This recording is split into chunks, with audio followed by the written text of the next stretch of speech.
Ayan, nandito na kami ngayon sa Tagaytay. Ayan. Hindi ko alam kung anong lugar itong pinutan. Ay, hindi ko alam kung saan. Tagaytay siya, pero hindi ko alam kung saan, anong lugar to. Alamin natin dito, guys. Tignan natin kung anong maano natin mga ano dito. Makukuha nating ham. Ayan. Ayan.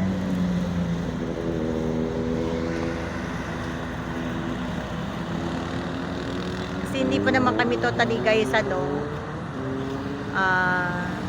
pong wala pa kaming alam dito guys sa Tagaytay. So wala pa akong makitang lugar dito na talagang maraming maganda dito sa Tagaytay. Maganda rin ang panahon, maaraw dito guys. Kaaraw. Ayan.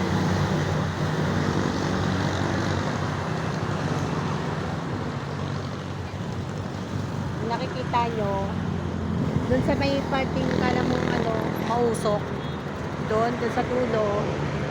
Andyan yun ba yung isa na sabi ko sa inyo guys na vulkan, may taal. Ayan, yung active na vulkan. So mamaya makikita nyo yan guys, malapit kasi may pupuntahan kaming kainan dito sa McDonald's. Kasi malapit sa McDonald's yan dito sa Tagaytay. Meron dito, makikita nyo yung, matatanaw nyo yung yung vulkan. Tatanaw nyo lang naman siya, hindi natin pwedeng lapitan. Tatanaw lang naman. Kasi wala pa akong katulad ng mga ibang ginagamit na ibang vlogger na may drone. Ako nag-umpisa pa lang, isang small content creator pa lang naman ako. So, dito nga, gusto ko kasi gumawa ng content dito sa Tagaytay. Gusto ko rin makapasyal. Actually, hindi ako first timer dito, third timer ko nang pumunta kasi dati kumain na rin sa mga marami itong mga restaurant. Yan, doon sa dulo, yan. May restaurant doon. Yan, restaurant. So, ito yung apo ko. Narating na naman siya ng Tagaytay. Next time, sasama ko yung bunso niyang kapatid. Ayan. Ayan. Diba? Ganda. Pupunta tayo ngayon sa McDonald's. Kasi para makita nyo yung masabi kong tsaka medyo mainit na rin dito. Mainit pero malamig. Naglalaban yung init sa lamig. So, punta tayo sa McDo. Tanawin na natin guys ha. So ngayon doon tayo magbe-breakfast ngayon sa McDo. Tara lap. Punta tayo sa McDo. Wait lang sir, wait lang. Galing mo. Teka, nakaano nga.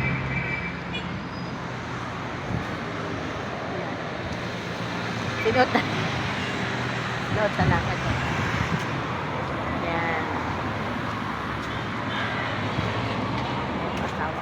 Hello guys. So it's 9:30 na. So, hindi pa kami nagbe-breakfast. Dito na kami, paano kasi kami malis sa bahay, mga 7 sa yata. 7 or 8 ganyan. So mabilis lang naman.